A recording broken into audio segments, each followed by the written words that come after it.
तीर्थास्पदं सुरचिरोत्तम शरण्यं विद्यार्थिहं प्रणतपाल भवामि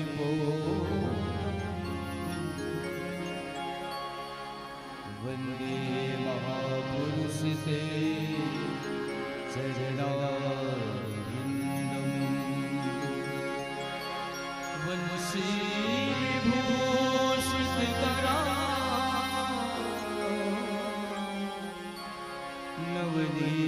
नवनीता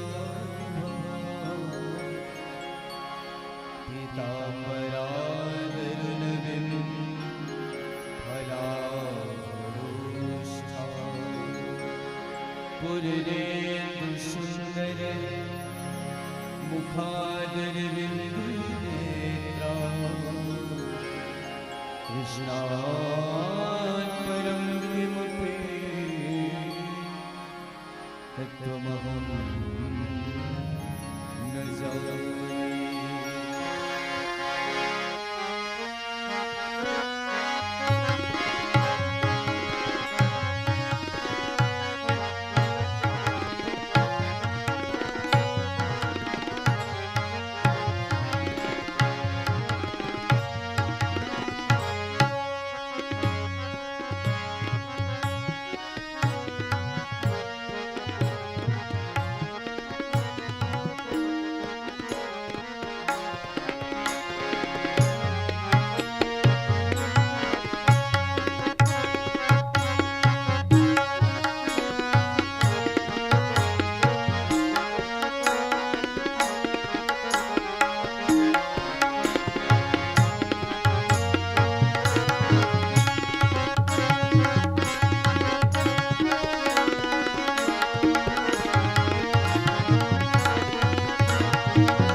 ईश्वर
उद्घोषक महोदय और धर्मासन पर आसीन विद्वान निर्णायक वृंद, इस आयोजन में जिनकी भी सहभागिता है, आप सभी के चरणों में स्वरांजलि मानस परिवार तुमाकला सादर प्रणाम करती है।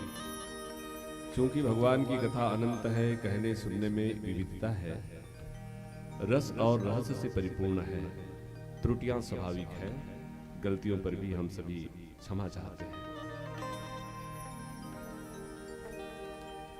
रामचरितमानस एक दिव्य प्रकाश स्तंभ है जो सारे विश्व का मार्गदर्शन करती है। पुरातन होते हुए भी नूतन होना रामचरितमानस की कथाओं की विशेषता है। ऐसे रामचरितमानस का आश्रय लेने मात्र से प्राणी मात्र का जीवन धन्य हो जाता है, कल्याण की ओर हम अग्रसित हो जाते हैं। रामचरितमानस का सुंदर कांड अपने आप में सुंदर है। सुंदरे सुंदरी सीता, सुंदरे सुंदरी कथा, सुंदरे सुंदरी वार्ता, सुंदरी किम न सुंदरम। और सच बात तो यह है कि जब जीव के जीवन में भक्ति देवी की शुरुआत, खोज की कामना जगती है, तो यही जीवन की सुंदरता है। मां सीता की खोज में हनुमान जी गए। हनुमान जी के जीवन की 4 यात्राओं में से ये भक्ति की यात्रा है। कभी वो ज्ञान की यात्रा, ज्ञान मार्ग की यात्रा पर चलते हैं और सूर्य को निगल लेते हैं। कभी वो कर्म मार्ग की यात्रा पर चलते हैं और द्रोणगिरी पर्वत को ले आते हैं। दैन्य मार्ग की यात्रा पर चलकर भरत जी को संबल प्रदान करते हैं और भक्ति मार्ग की यात्रा करते हुए भक्ति देवी मां जानकी तक पहुंच जाते हैं। वस्तुतः राम तो सबके अंदर आत्मा के रूप में विराजित है। शांति सीता समानिता आत्मा रामो विराजिते। राम हर किसी के अंदर बैठा है, लेकिन शांति कहीं खो गई है, क्योंकि मोह रूपी रावण के द्वारा वो अपहरित हो जाती है। यहां भी यही हुआ, और इसीलिए इस साधक को, कैवल्य साधक वानरों को चाहिए कि वो भक्ति देवी सीता को, शांति देवी सीता को पाल पाए।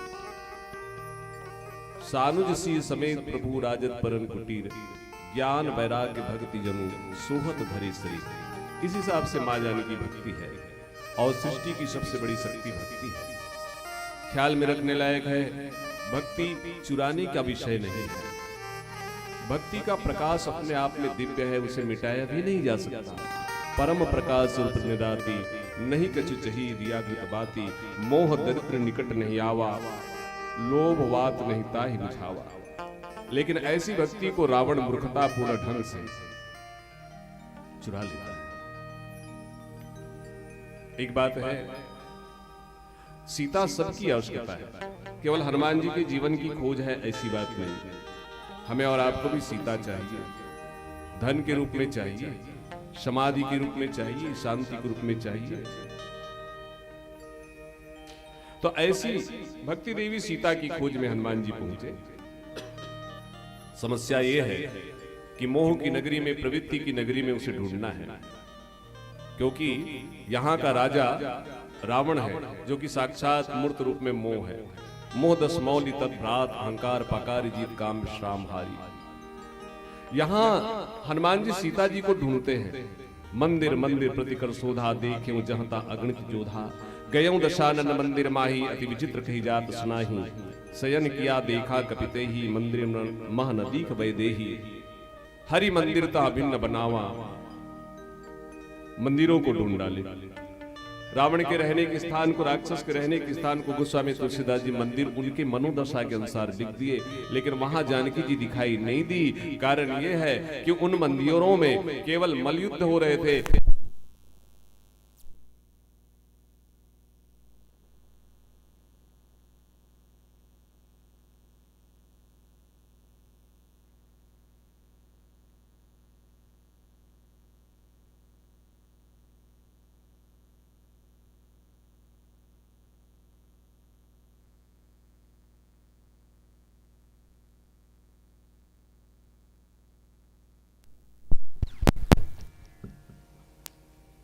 हनुमान जी विभीषण से मिले। विभीषण महान संत हैं, प्रभु के चरणों में उनकी प्रीति है। देखिए, जब कोई संत साधक के जीवन में आता है तो समझ जाना भगवान आपके आसपास है। संत की कृपा से ही भगवत प्राप्ति होती है। ध्रुव और प्रहलाद भी जब भगवान को पाने के लिए निकले तो पहले उनको नारद जैसे महान संत का दर्शन हुआ। जाने उस संत अनंत समाना। तो विभीषण जी से मुलाकात हुई। विभीषण ने वो युक्ति बता दी जिससे जानकी मैया उनको प्राप्त हो सके, और तद अनुसार हनुमान जी महाराज अशोक वाटिका पहुंचते हैं। नाम तो अशोक है, लेकिन समस्या यह है कि वहां जानकी मैया भी शोक मग्न है, क्योंकि ये संशय की वाटिका है, और संशय की वाटिका में भक्ति देवी जो है वो प्रसन्न नहीं रह सकती। इसी वाटिका में राम और सीता का विग्रह होता है, दूरी बढ़ जाती है। इससे पहले एक वाटिका और है जनकपुर में, जिसको हम पुष्प वाटिका कहते हैं। ये श्रद्धा की वाटिका है, और उस श्रद्धा की वाटिका में राम और सीता का मिलन होता है। लेकिन क्या करें, मोह भी तो है बहुत बड़ी चीज। मोह निशा सब सोवनिहारा, देखी सपन अनेक प्रकारा, यही जग जामनी जागे जोगी, परमार्थ प्रपंच वियोगी, जानी तभी जीव जग जागा, जब सब विषय विलास होगा। तो ऐसे मोह के कारण ही इस अशोक वाटिका में राम और जानकी के बीच दूरी दिखाई दे रही है। लेकिन आंजनेय हनुमान जी महाराज पहुंच गए। किन परिस्थितियों में उन्होंने मां को देखा। गोस्वामी जी लिखते हैं, कृष्ण तनुशीस जटा इक बेनी, जपति हृदय रघुपति गुण श्रेणी, निज पद नयन दिए मन, राम पद कमल लीन, परम दुखी भा पवन सुन, देख जानकी दीन। हनुमान जी ने जानकी माता को देखा तो अत्यंत दैन्य अवस्था में जानकी जी लग रही है। कहते हैं शरीर कृश हो गया है, ऐसी दुबली हो गई है कि मानो अंगूठे का जो अंगूठी है वो कलाई में आ जाए, बाल लट हो गई। कारण यह है कि जानकी मैया राम के विरह में बड़ी दुखी है। गोस्वामी जी लिखते हैं, हनुमान जी ने देखा कि जानकी जी की बैठने की जो दशा है वो कैसी है, तो निज पद नयन दिए मन। माता जानकी के नेत्र स्वयं के पैर में टिकी हुई है, और मन जो है वो राम जी के पद में टिका हुआ है। होना यही चाहिए कि यदि हम और आप मोह की नगरी में हों, ये संसार भी ऐसा ही है, तो हमारे नेत्र कहां रहने चाहिए। अगर बाहर रहेगा, संसार की ओर रहेगा, तो संसार हमारे अंदर घुस जाएगा और हम परेशान होंगे, क्योंकि आंखों और कानों के द्वारा ही संसार हमारे अंदर प्रवेश लेता है। तो जानकी जी निज पद नयन दिए मन, अपने नेत्रों को अपने ही चरणों में लगा के रखी है। वैसे भगवान राम और मां जानकी में कोई फर्क नहीं है, वैसा ही फर्क है जैसे लहर और पानी में फर्क होता है। गिरा अरत जल बीच सम कहियत भिन्न भिन्न, बंदो सीता राम पद जिन ही परम प्रिय खिन। और इस दृष्टि से मां जानकी का पैर ही मानो राघव का पैर हो, इसलिए वो अपने चरणों में नेत्रों को टिकाकर रखती है। और मां जानकी का यह पद निज पद ही है। भक्ति देवी का पद इतना गौरवशाली है कि गोस्वामी तुलसीदास जी जब वंदना करते हैं तब वो कहते हैं, जनक सुता जग जननी जानकी, अतिशय प्रिय करुणा निधान की, ताकि जुगपद कमल मनावो, जास कृपा निर्मल मति पाओ। इन चरणों का आश्रय लेने से तो योगी भी धन्य हो जाता है। तो माता जानकी अपने इन चरणों में अपने नेत्र को टिका लेती है। एक बात और है, अपने नेत्रों को अपने चरणों में टिकाने के पीछे जानकी जी का मनोविज्ञान यह है कि ये प्राण विरह के कारण निकल न जाए, इसलिए इस प्राण को बचाने के लिए मुझे ताला लगाना होगा। तो अपने चरणों में जानकी मैया अपने नेत्र टिका करके वो ताला ही लगा देगा। और यही कारण है जब हनुमान जी सीता जी को देखकर खबर लेकर भगवान के पास पहुंचे तो भगवान ने पूछा, कहु तात कही भांति जानकी, रहति करती रक्षा स्व प्राण की। अपने प्राणों की रक्षा वो कैसे करती है? क्योंकि वनवास आते समय जानकी जी ने कहा था कि तनु प्राण की केवल प्राणा, विधि कर्तव्य कछु जाई न जाना। हे राघव, यदि आप मुझे अपने साथ नहीं ले जाओगे तो मेरे प्राण तो आपके साथ चले ही जाएंगे। लेकिन मुझसे दूर रह करके वह तत्व प्रेम करने वाली जानकी, तत्व प्रेम कर मम अंतोरा जानत प्रिया एक मन मोरा, अपने प्राणों को बचा के रखी कैसे? तब हनुमान जी कहते हैं, प्रभु क्या बताएं, लोचन निज पद जंत्रित, नाम पाहरु दिवस निसी ध्यान तुम्हार कपाट, लोचन निज पद जंत्रित प्राण जाहि कही बाट। वो सीता जी अपने नेत्रों को अपने चरणों में जो लगा करके रखी है वही ताला है, इसलिए उसके प्राण आपके दर्शन के लिए बचे हुए हैं, वरना वो तो चला गया होता। और जानकी मैया बहुत युक्ति जानती है।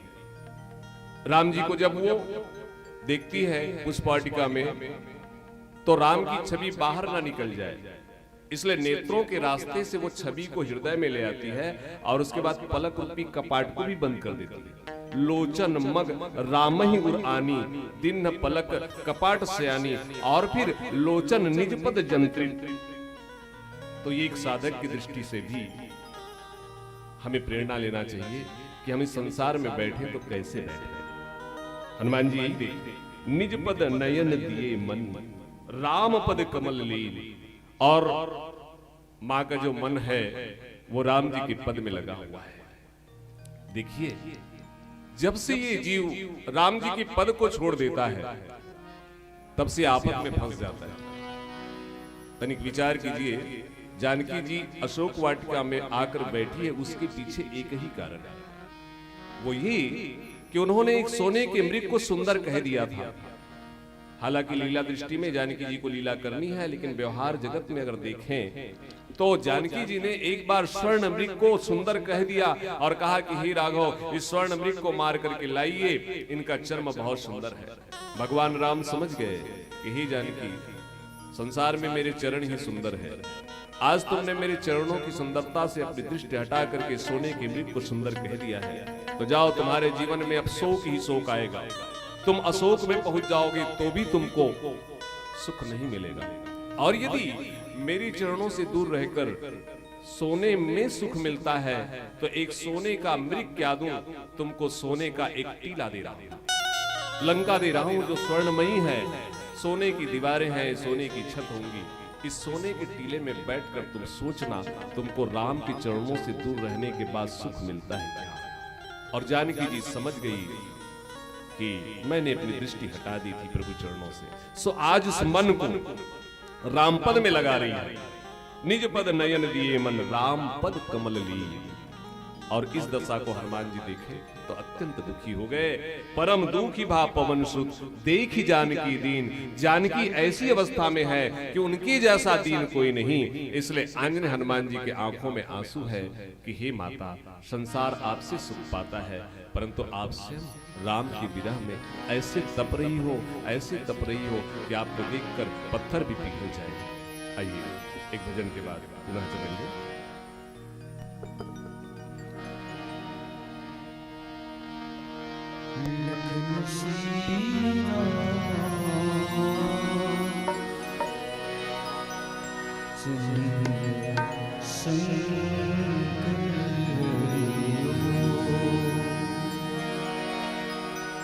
राम नाम सोहे जाने, जो रमता सकल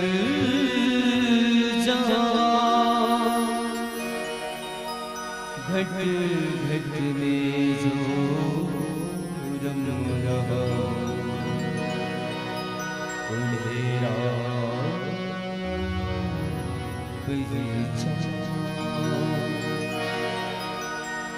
या विधि मन को लगा, मन के लगावे प्रभु पावे। या विधि मन को लगावे, मन के लगावे प्रभु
लगावे प्रभु पावे मन के लगावे वो प्रभु पावे मन के लगावे वो प्रभु पावे या विधि मन को लगावे मन के लगावे प्रभु पावे या विधि मन को लगावे मन के लगावे प्रभु पावे मन के लगावे प्रभु पावे मन के लगावे प्रभु पावे लखन सिया राम चंद्र की जय। निज पद नयन दिए मन राम पद कमल लीन परम दुखी भा पवन सुत देखी जानकी दीन। मां जानकी की दशा को देखकर हनुमान जी परम दुखी हुए। किसी ने कहा हनुमान जी तो आत्मज्ञानी हैं, हनुमान जैसे संत भी दुखी हो जाए। हालांकि हनुमान जी पंच प्राण रक्षक हैं। भरत जी के पास गए तो भी वो उतना दुखी नहीं हुए, लक्ष्मण जी के प्राणों की रक्षा के लिए गए तो भी उतना दुखी नहीं हुए। तो अधा प्राण और ऊर्ध्व प्राण में हनुमान जी उतना दुखी नहीं हुए, लेकिन जानकी मैया केंद्रीय प्राण है और जानकी जी के दुख को देखकर हनुमान जी का दुखी होना अत्यंत स्वाभाविक बात है, क्योंकि हनुमान जी एक बालक है और जानकी मां है। मां को दुखी देख करके पुत्र का दुखी होना स्वाभाविक बात है। हनुमान जी विश्वास है और इस दृष्टि से जानकी जी भक्ति है। बिन विश्वास भक्ति नहीं तेहि बिनु द्रवहि न राम। विश्वास और भक्ति का अटूट संबंध है और भक्ति देवी जानकी ही दुखी हो जाए तो विश्वास का दुखी होना स्वाभाविक बात है। हनुमान जी संत है, संत हृदय नवनीत समाना। संत का हृदय मक्खन जैसे होता है और मक्खन तो दूसरे के ताप से द्रवित होता है, स्वयं के ताप से द्रवित होता है, लेकिन संत दूसरे के ताप से भी द्रवित हो जाते हैं। इसलिए जानकी जी को दुखी देख करके हनुमान जी स्वयं दुखी हो गए। कहते हैं कि इतना दुखी हुए हनुमान जी महाराज कि यहाँ पर रो पड़े। आगे चल करके उनको क्रोध भी आया और क्रोध के कारण उनकी आंखें ऐसी लाल हो जाती हैं कि उनको अशोक के पत्ते भी लाल दिखाई दी। कहते हैं कि एक बार कहीं पर कथा हो रही थी, श्रेष्ठ कथावाचक ने ये कहा कि अशोक वृक्ष, अशोक वाटिका में जितने भी पेड़ थे, अशोक के पत्ते आदि सब हरे थे। तो हनुमान जी वहां पर प्रकट हो जाते हैं। उन्होंने कहा कि जानकी को देखने मैं गया था, अशोक के पत्ते लाल थे और तब वहां पर प्रकट होना पड़ा वाल्मीकि महाराज को और कहना पड़ा कि हनुमान जी सचमुच वहां के पत्ते हरे ही थे, लेकिन आप मां जानकी की दशा को देख करके ऐसे दुखी हुए और बाद में क्रोधित हुए रावण को मारने के लिए कि आपको अशोक के पत्ते लाल ही दिखाई। तो ये हनुमान जी की दशा है। आगे गोस्वामी जी लिखते हैं, तरु पल्लव मह रहा लुकाई करे विचार करो का भाई। हनुमान जी विचार कर रहे हैं कि जानकी जी के पास जाऊं कैसे, क्या एकाएक पहुंच जाऊं, इस दशा में है, कैसे वो विश्वास करेंगे, मुझे विश्वास भी दिलाना है। तो हनुमान जी विचार कर रहे हैं कोई काम कैसे बनेगा, इसके लिए विचार बहुत जरूरी है। और सुंदर कांड तो विचारों का कांड है, जिसमें हनुमान जी 4 जगह विचार करते हैं। प्रारंभ में ही विचार करते हैं, पुर रखवारे देखी बहु कपि मन किन्न विचार, वहां भी विचार है। ब्रह्मास्त्र का संधान किया गया तो भी विचार करते हैं। ब्रह्म अस्त्र ते सांधेव कपि मन किन्न विचार, जो न ब्रह्म सर मानो महिमा मिटाय पार। यहां भी विचार कर रहे हैं। तरु पल्लव मह रहा लुकाई करो विचार करो का भाई। तो किसी ने कहा क्रमागत 3 कांड, किष्किंधा कांड, सुंदर कांड और लंका कांड है। इन तीनों कांड में क्या अंतर है? तो गोस्वामी जी कहते हैं यहां अंतर है केवल विचारों का, विचार के साथ क्रिया का अंतर है। बोले किष्किंधा कांड में भी विचार होता है, सुग्रीव विचारता तो है लेकिन केवल विचारता है, क्रिया नहीं करता, राम काज को भूल जाता है। लंका कांड में भी विचार है, रावण विचारता है लेकिन विचार करता है परंतु मनमानी क्रिया करता है। सही विचार और सही क्रिया उनके जीवन में नहीं है। लेकिन सुंदर कांड एक ऐसा कांड है जहां हनुमान जी विचार भी करते हैं और तद अनुसार वो क्रिया भी करते हैं। तो हनुमान जी ने विचार किया कि मुझे जानकी जी के पास जाना है और मुझे उन्हें विश्वास दिलाना है कि रामदूत मैं मातु जानकी। इसलिए हनुमान जी अशोक पेड़ के ऊपर छिप गए, इंतजार करने लगे। जानकी नीचे बैठी है, हनुमान जी अशोक के पत्तों में छिप गए। तरु पल्लव महारहा लुकाई, करे विचार करो का भाई। अब क्या हुआ, तेही अवसर रावण तह आवा, संग नारी बहु के बनावा। हनुमान जी ने एक दृश्य देखा, जानकी जी बैठी है अकेली, रावण आ रहा है और अकेला नहीं बल्कि अपनी रानियों के साथ आ रहा है। पटरानी, मुख्य रानी मंदोदरी भी साथ है। और ये रावण आकर के ये कहता है,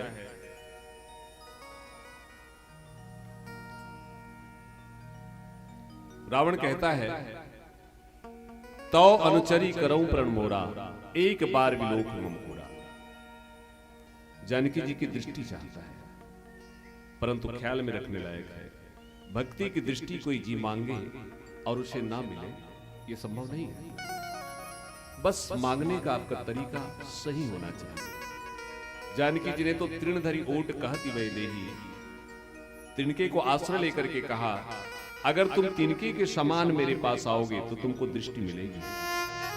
दूसरी बात, पुत्रवत बन करके आओगे तो दृष्टि मिलेगी, लेकिन तुम काम की दृष्टि से मेरी दृष्टि चाहते हो तो तुमको मेरी दृष्टि नहीं मिलेगी। एक बार विलोक मम ओरा कह करके रावण थक गया, लेकिन जानकी की दृष्टि उसे प्राप्त नहीं हुई। इसलिए जीव प्रभु चरणों में आए, प्रभु का दृष्टि मांगे तो समर्पण के भाव से मांगे। ये सूत्र प्रस्तुत प्रसंग में दिखाई देता है, बत्ती का संकेत है। आइए गजल के साथ आप समझा लखन सीता चंद्र की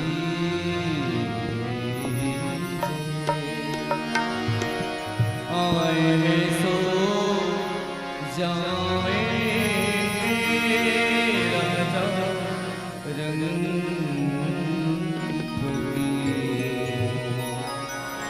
एक सिंहासन चली चले, एक बंधे जंजीर,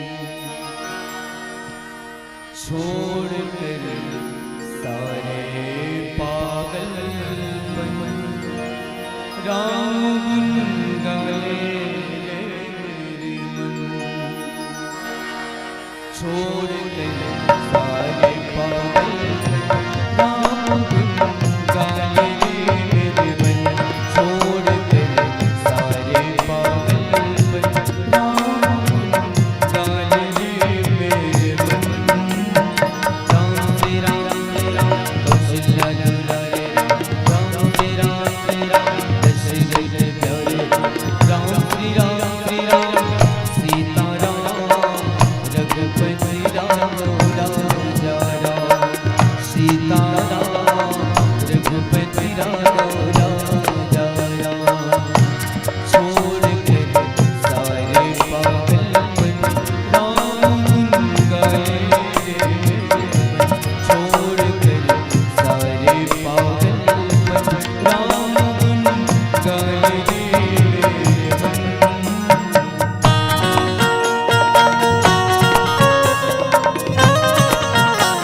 जननी के मन भाई राम कथा शिव पुन पुन गाए जग जननी के मन भाई ब्रह्मा गणपति गणनाथ ने तन में किया श्रवण छोड़ कर सारे पागल राम गुण गाए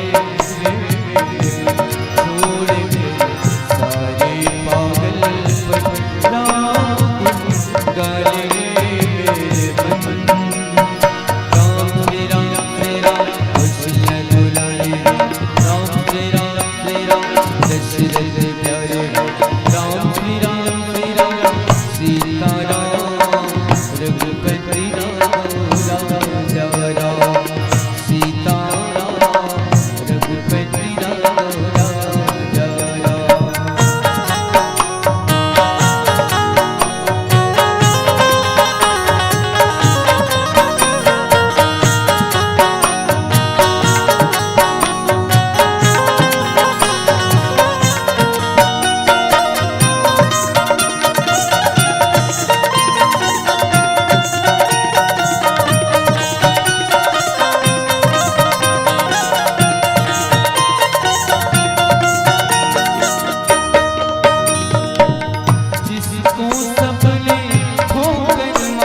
जिसको सबने खोकर मारी माना सदा अमंगलकारी अमर हो गया उस तुलसी का राम जन्म गाए छोड़ कर सारे पागल राम गुण गाए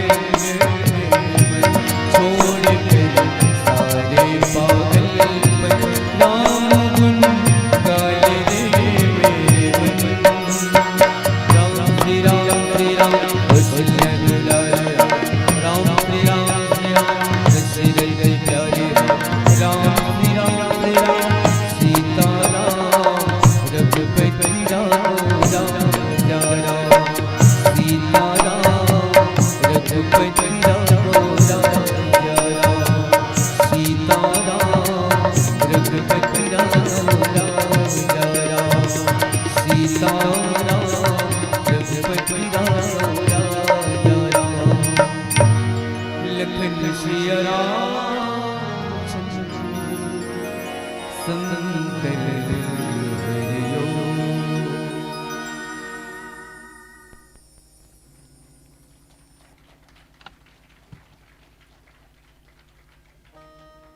कि जिंदगी के दौर में कोई हंसता है तो कोई रोता है।